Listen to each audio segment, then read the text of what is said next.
Hi, this is Multi-Topic Talk. Welcome to this new video where I will be speaking about the mission tree of both version of Splinter Cell Double Agent. I will say what is different in both version of the game. I will give my overall opinion in the mission and how I feel about it. I hope guys will enjoy. That's the Double Agent month. Content like this will come over this channel every day. So now let's speak about the HQ. Number 1. In this version of the game, we only get inside the JBA HQ twice. And the first time is on mission 3.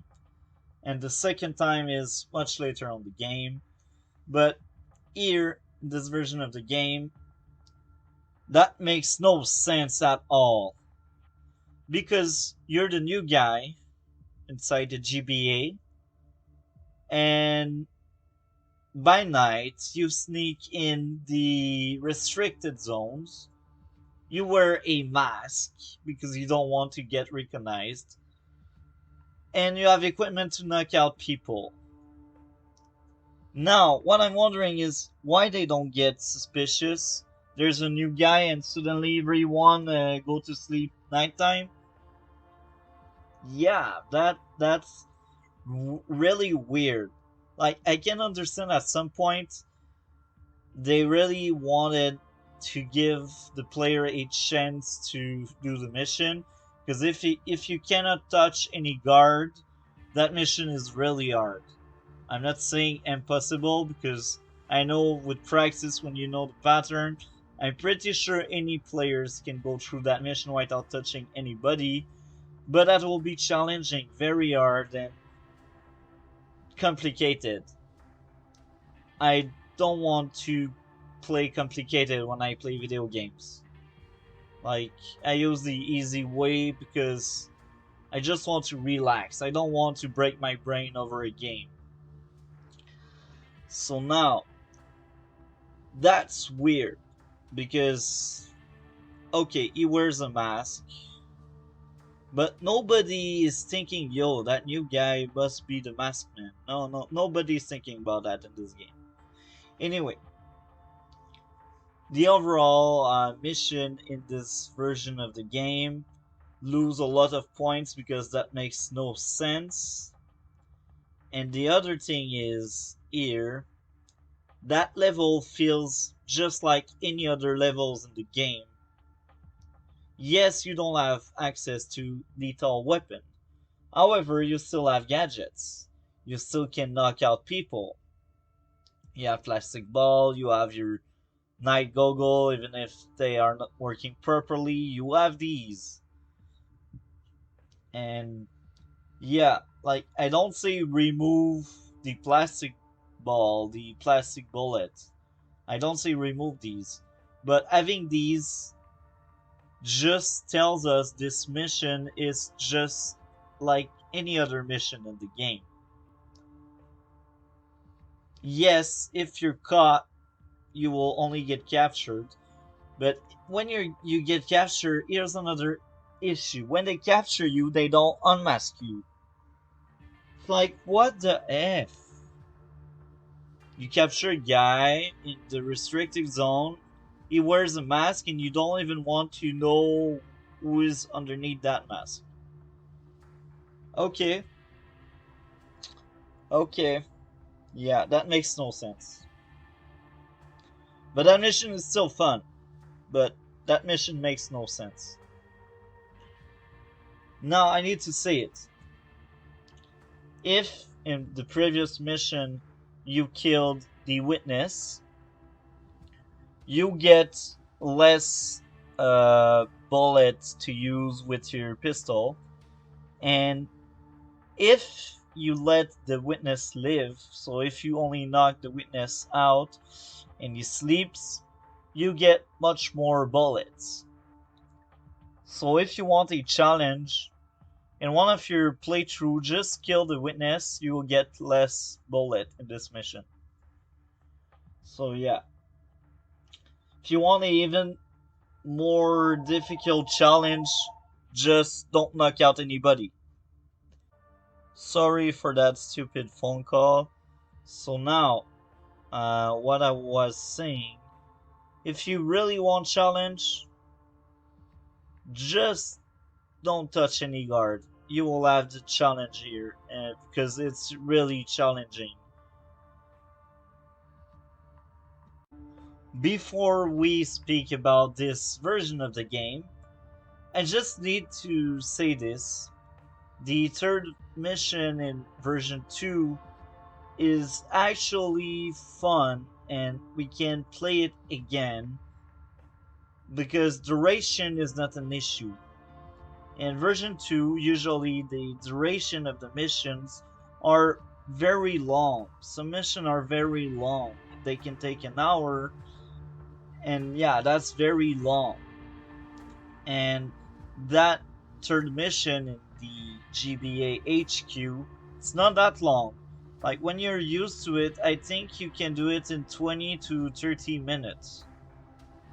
So now, with that being said, that's a good point. But now let's speak about this version of the game. In version 1, the GBA HQ mission are so different. In my own opinion, they are the way they should be.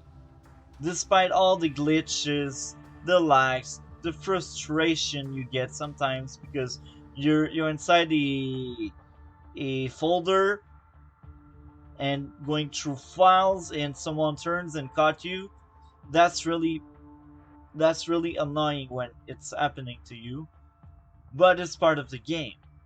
And as a whole, they are much more fun in this version of the game because they feel different. In this version of the game, you don't have any equipment when you go inside the restricted zones, and you can actually see the rest of the HQ. So you walk around, you do a small mission for the GBA, small mission for the NSA, you spy on everyone, and you really feel like a undercover agent trying to create uh, a folder about everyone working for the GBA, and that's very interesting. That mission, I can replay it anytime. I like it a lot, and we actually get the first uh, choice in version 1. Version 2 as well as a choice, and in both versions they are dealt with in different ways. In version 2, if you say to Emil Jaeger is betraying you, then Jaeger dies. If you tell Lambert Jaeger wants to betray Emil, then Lambert sends Splinter Cell, I guess, to pick up the guy and remove him from Emil HQ, I guess. In this version of the game, version 1, that's not that clear. Like, I think they only wanted to say, okay, Cole Jaeger is that helicopter pilot that Jamie used to escape from prison. So he's pointless. We just kill that guy to kill him off. Because in this mission, if you pull the trigger and you kill the guy, NSA lose trust while GBA gain trust. But if you don't shoot the guy, NSA will gain trust, GBA will lose trust, but the guy will still end up dying. And that's kind of a fake choice. It's not a true choice because whatever you're choosing, the guy will die. In the other version of the game, if you save him, he ends up in prison.